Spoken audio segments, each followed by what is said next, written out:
Hello dear student, I welcome you all to my YouTube channel A Gurukul Academy. Now today we are going to discuss new type of questions which are related to profit and loss. Up to now I had already taught you all the important types of questions related to profit and loss. Now we are going to discuss further two more new types. Among these two types, one is written on the board. So let us see what is the question is saying. Sangeeta Verma sells 2 watches for ₹2970 each. तो एक महिला है जिनका नाम क्या है, संगीता वर्मा है ना, संगीता वर्मा। इन्होंने 2 घड़ी बेच रहा है। नहीं देखो तो दोस्तों, 2 घड़ी बेच रही है ना। और हर वॉच की जो वो है ना प्राइस है, कॉस्ट प्राइस है ना, वो है 2970। मतलब एक घड़ी को 2970 रुपीज़ में बेची तो दूसरे घड़ी को भी 2970 पे बेची। इसका मतलब दोनों घड़ी का सेपरेटली है ना 2970 सेलिंग प्राइस है।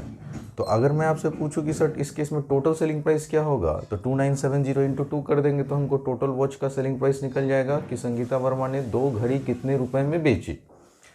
अच्छा, कंडीशन क्या दे रहा है दोस्तों कि बेचने पे उसको गेन हो रहा है 10% का एक घड़ी पे और दूसरे घड़ी पे 10% का लॉस हो रहा है। तो फाइंड हर गेन और loss percent in the whole transaction. तो आपसे पूछा गया कि पूरे ट्रांजेक्शन में बताइए कि इस महिला को प्रॉफिट हो रहा है या लॉस हो रहा है। अगर प्रॉफिट हो रहा है तो प्रॉफिट परसेंट कैलकुलेट करें और लॉस हो रहा है तो लॉस परसेंट कैलकुलेट करें। तो आइए एक एक कर हम लोग सारे क्वेश्चन को सीखेंगे और समझेंगे, ठीक है। सबसे पहले आप लिखिए केस 1। तो यहाँ पे फिर से हम लोग 2 केस बनाएंगे दोस्तों। Selling price of first watch. तो पहले वॉच का सेलिंग प्राइस आप लिखेंगे सर 2970। अच्छा सर, इस पे जो है पहले वॉच पे गेन कितना का हो रहा है, तो इस केस में गेन हो रहा है दोस्तों 10% का। अरे भाई, सेलिंग प्राइस मालूम है, गेन मालूम है, क्या नहीं मालूम है, आपको कॉस्ट प्राइस नहीं मालूम है। तो आप कॉस्ट प्राइस निकालेंगे है ना। और कॉस्ट प्राइस निकालने का मैंने एक तरीका बता रखा है सर, बैकवर्ड कैलकुलेशन, सीपी निकालना है ना आपको। तो जो सेलिंग प्राइस है वो हमने लिखा 2970 इंटू, अब अगर देखें कि जब हमको सेलिंग प्राइस निकालना रहता तो हम फॉरवर्ड कैलकुलेशन में 100 को नीचे लिखते थे और जो भी गेन और लॉस होता था उसको ऊपर लिखते थे। लेकिन कॉस्ट प्राइस के केस में 100 हमेशा ऊपर लिखाएगा, तो आप 100 ऊपर लिखेंगे और यहाँ पे गेन हो रहा है ना 10% का, तो 10% जोड़ दीजिए। तो 100 में अगर 10% जोड़ेंगे तो 110% में बेचा गया।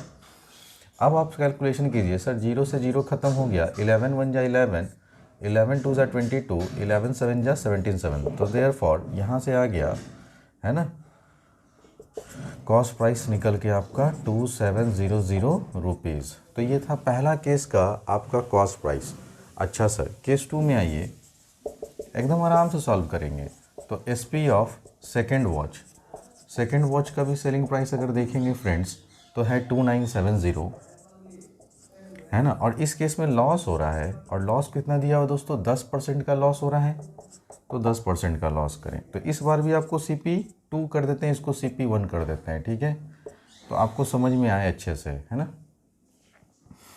तो कॉस्ट प्राइस सेकेंड आर्टिकल का हमको निकालना है, मैंने वॉच का इस केस में कॉस्ट प्राइस कितने में वो खरीद कर लाई थी। तो सबसे पहले सर आप कॉस्ट प्राइस अगर निकालना चाहें CP2 तो आप फिर से लिखेंगे 2970, ये था मेरा सेलिंग प्राइस। अच्छा सर, 100 तो ऊपर लिखाएगा, लॉस हो रहा है 10% का, तो भाई 100 में 10% घटा दीजिए तो बचा 90% में बेच रहे हैं आप उसको। 0 से 0 कैंसिल कीजिए, 9 के टेबल से काटिए, 9 3 जा 27, फिर 9 3 जा 27। तो फाइनली आपका CP2 जो आएगा वो आ जाएगा दोस्तों 3300 रुपये।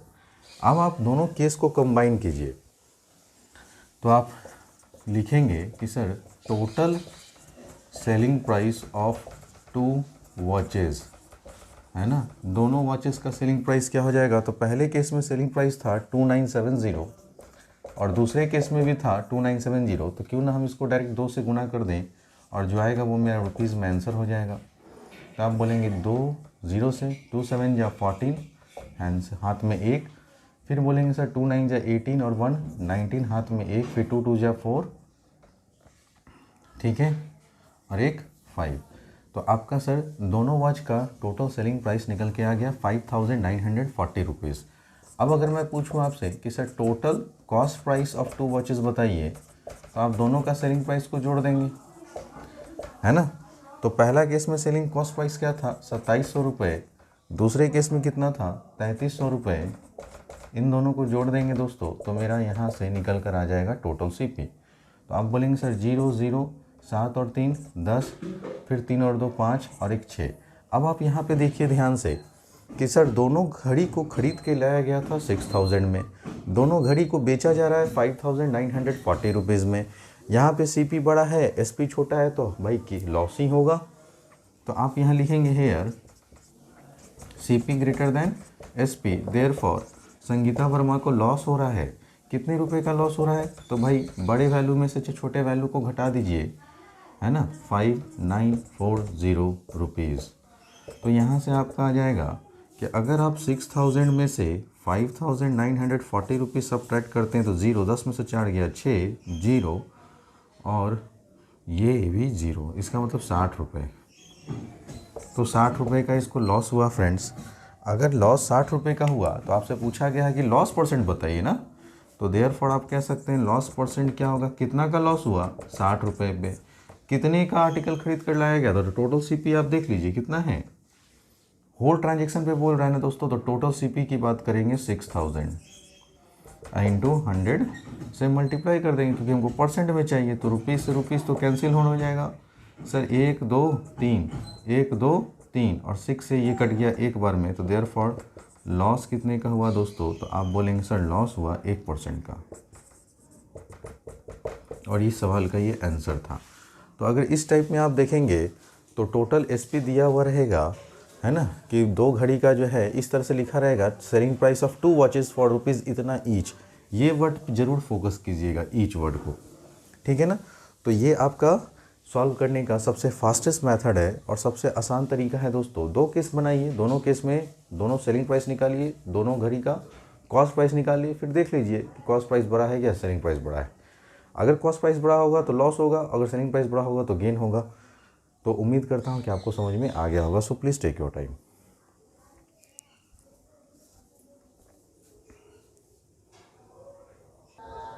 आइए स्टूडेंट नए क्वेश्चन को देखते हैं।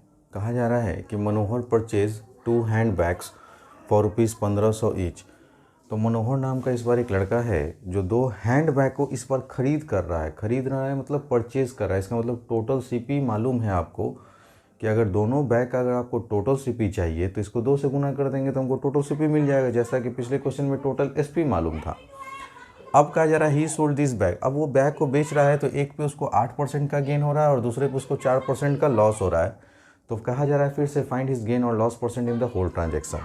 अब आइए फिर से हम लोग सवाल करेंगे। जब भी इस तरह का क्वेश्चन आए कि एक पे लॉस हो रहा है एक पे गेन हो रहा है, 2 केस बनाइए और सवाल को ख़त्म कर लीजिए। तो अगर मैं केस 1 बनाऊँ तो सबसे पहले लिखेंगे CP of first hand bag. First hand bag ये बराबर आपको दिया हुआ था रुपीज़ 1500।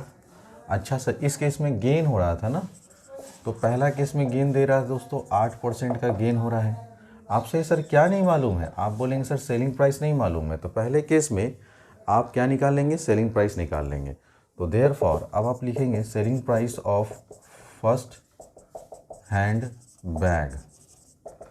तो आप क्या देखिए सर सेलिंग प्राइस निकालने इसका मतलब फॉरवर्ड कैलकुलेशन करना है, तो जो आपका कॉस्ट प्राइस है वो लिखें, ठीक है, कोई दिक्कत। आप बोलेंगे नहीं सर गेन कितना का हो रहा है 8% का, तो 100 में 8 जोड़ देंगे तो 108 बटा क्या हो जाएगा दोस्तों 100 हो जाएगा, क्योंकि सेलिंग प्राइस जब भी निकालना है फॉरवर्ड कैलकुलेशन तो 100 हमेशा नीचे आएगा।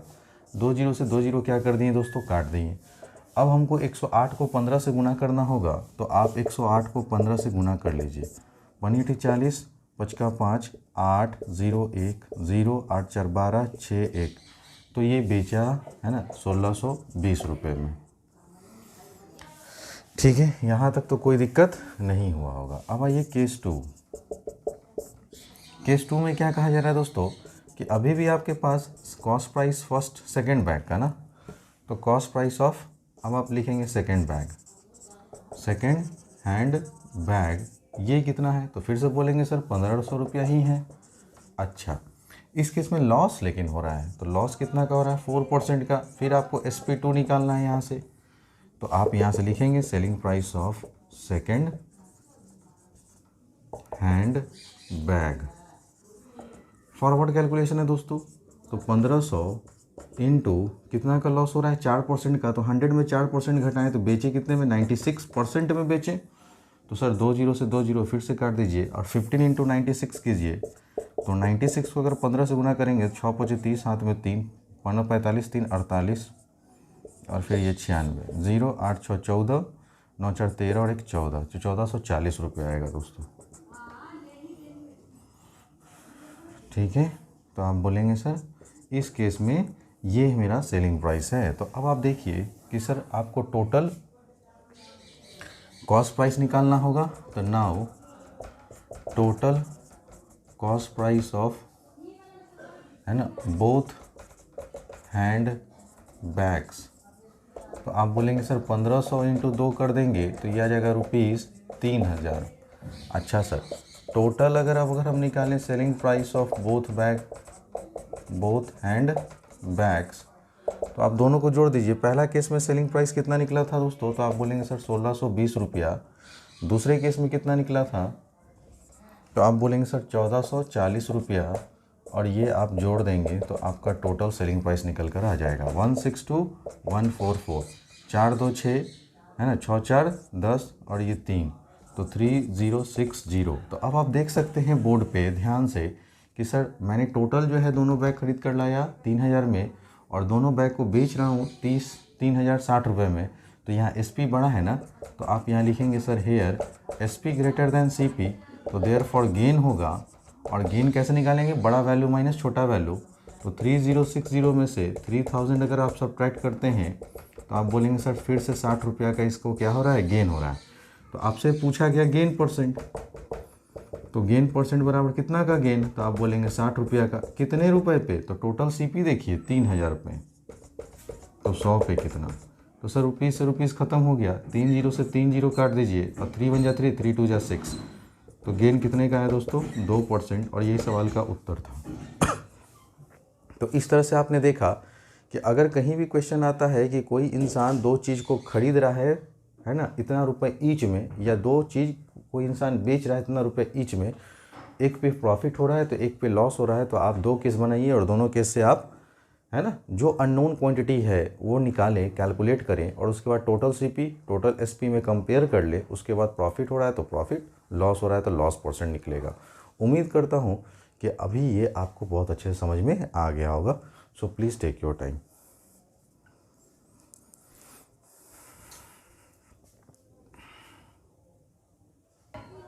आइए स्टूडेंट, एक नए क्वेश्चन को देखते हैं, और ये लास्ट टाइप है दोस्तों इस सेक्शन का। कहा जा रहा है क्या, रिडक्शन मतलब गिरावट या कमी, कितने का, 20% in the price of sugar, है ना। तो मान लीजिए कि पहले अगर शुगर, है ना, 100% में मिल रहा था, अब इसमें 20% का रिडक्शन हो गया, 20% की कमी आई, तो अब शुगर कितने पे हम लोग, है ना, परचेज़ करेंगे 80% पे, जिसके कारण 20% के चीनी के दाम में गिरावट होने के कारण उसको, है ना, 3 kg एक्स्ट्रा रुपया, है ना, 3 kg एक्स्ट्रा क्वांटिटी मिल रहा है फॉर ₹360। तो पहले मान लीजिए कि 360 रुपये में ही हम लोग 100 kg शुगर खरीदते थे, है ना, बात समझिएगा, है ना। पहले हम लोग 360 रुपये में 100% शुगर खरीदते थे। अभी भी 360 रुपये में हम लोग कितना परसेंट खरीद रहे हैं दोस्तों, 80% खरीद रहे हैं। लेकिन ऐसा होने से क्या हुआ, हमको 3 kg जो है ना एक्स्ट्रा क्वांटिटी मिल रहा है। और ये बात सच है कि मान लीजिए कि पहले अगर हम मार्केट जाते थे और 100 रुपये दुकानदार को देते थे, है ना, तो हमको 360 रुपये देना पड़ता था, ठीक है ना, और हम 5 kg शुगर खरीदते थे।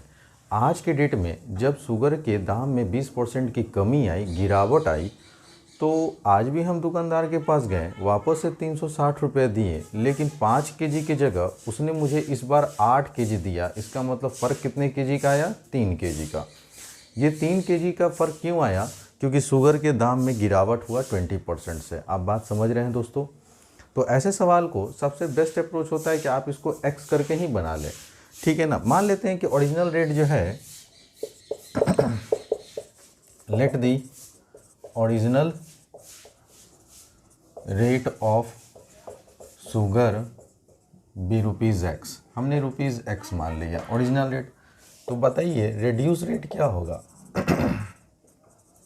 तो रिड्यूस रेट ऑफ शुगर, तो कह रहा है कि 20% से दाम गिर गया। तो पहले 100 रुपया था, अब 20% गिर गया, इसका मतलब कितने में अब हम परचेज करेंगे, 80% में। 20% हटा दीजिए तो 80% में कंपेयर करिए। अब 0 से 0 सर 2 4 जा 8 और 2 5 जा 10, तो ये आ जाएगा 4x/5 रुपीज़।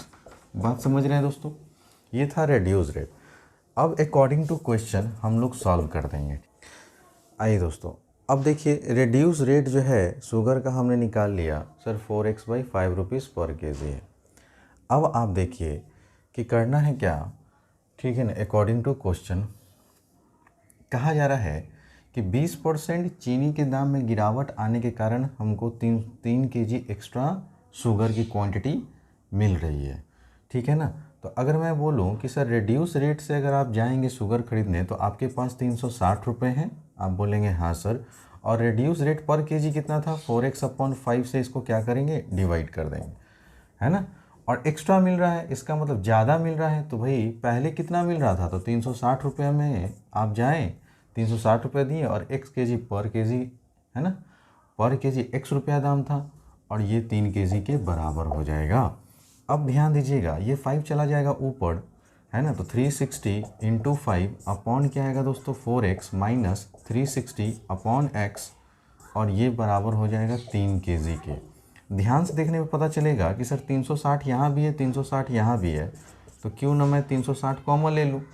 तो यहाँ बचा 5/4x और यहाँ बचा 1/x, और ये बराबर आ गया 3 केजी के। अब आप बोलेंगे सर ये 360 को उधर ले जाइए और इन दोनों का एलसीएम लेंगे, तो आप बोलेंगे सर 4x तो एलसीएम हो जाएगा, ये तो 5 रहा, ये माइनस का 4 हो जाएगा, और इधर आ जाएगा 3/360 केजी। इसको जब कैंसिल आउट करेंगे तो 1/3 का 3 3 120। इधर कैलकुलेट करेंगे तो 1/ क्या बचेगा दोस्तों 4x बराबर 1/20। अब 4 के टेबल से इसको काट देंगे तो 30 बार में कट जाएगा। क्रॉस मल्टीप्लाई करेंगे दोस्तों तो 30 × 1 30 और x × 1 करेंगे तो x। इसका मतलब x आप माने क्या थे, तो देखिए आप ओरिजिनल रेट ऑफ शुगर पूछा जा रहा था कि ओरिजिनल रेट शुगर का बताइए, तो अब आप बता सकते हैं, है ना, क्या बता सकते हैं दोस्तों, देयरफॉर x बराबर आ गया 30 रुपीज़ पर केजी। तो आप यहाँ से पूछा गया पहला कि ओरिजिनल रेट बताइए, therefore original rate of sugar is ₹30 पर केजी। और आपसे दूसरा में पूछा गया कि रिड्यूस रेट पर केजी बताइए, तो रिड्यूस रेट ऑफ शुगर पर केजी ये हो जाएगा, ये आपने माना था 4x/5 रुपीज़ माने थे ना आप, ठीक है ना, 4x/5 है ना रुपीज़ पर केजी, यही था ना दोस्तों। तो आप यहाँ x का वैल्यू रख दीजिए, तो 30/5, तो ये कट गया, तो यहाँ से आ जाएगा ₹24 है ना पर केजी। तो ये था आपका रिड्यूस रेट, ये था आपका ओरिजिनल रेट। उम्मीद करता हूँ कि आज की क्लास आपको बहुत अच्छे से समझ में आ गया होगा। अब आप लोग एक्सरसाइज निकालेंगे आर.एस. अग्रवाल, है ना, और exercise 10A profit and loss पूरा बनाइए होमवर्क में, है ना। तो एक्सरसाइज 10A है ना आप लोग पूरा बनाइए। जो लड़के वीडियोस को पहली बार देख रहे हैं वो मेरे प्लेलिस्ट में जाएं ई गुरुकुल एकेडमी के, और क्लास 8 का अलग से प्लेलिस्ट बना हुआ है प्रॉफिट एंड लॉस का। ये लेके 6ठा वीडियो है दोस्तों प्रॉफिट एंड लॉस पे। 6 वीडियो को पहले देख लें, अच्छे से प्रॉपर तरीके से नोट्स बनाएं, और उसके बाद जो है आप इस एक्सरसाइज 10A को अपना कंप्लीट करें। अगले क्लास में मैं सारे क्वेश्चन को डिस्कस करूंगा एक्सरसाइज 10A को। तब तक बने रहिए दोस्तों ई गुरुकुल एकेडमी के साथ। Thanks for watching friends.